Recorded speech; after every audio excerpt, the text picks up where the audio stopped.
number one, you should never have more than $250,000 in any bank account. But number two, you need to pull out 6 to 8 months of operating capital and put it in a separate bank, because you'll be FDIC, but if something were to happen, it might take weeks or months to get access to it. Now, I think thankfully the US government learned from 2008, and they were just like, nope, we're not going to mess around with this. Let's just lock it in.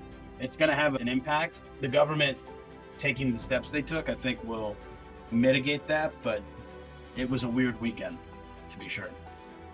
It might be too early, but what's the lesson for founders from There's a couple things. The first thing is, like, there's early stage founders and then there's venture backed founders, right? Early stage founders disproportionately not impacted by this. Most of them did not use or have an incentive to use Silicon Valley Bank.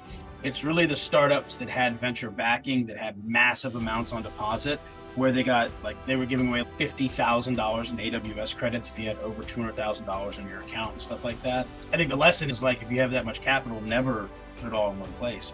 But 70% of the VCs have big money tied up in Silicon Valley banks. I think the biggest lesson is what we talk about, like, your business is not operating in a static little bubble, an entire ecosystem that you're a part of, and you have to be aware of what that is. Most of the calls that I had this weekend with founders were just explaining the situation to them, because I don't think they fully understood the nuance of it. And if you can't understand the nuance of it, you can't adjust accordingly.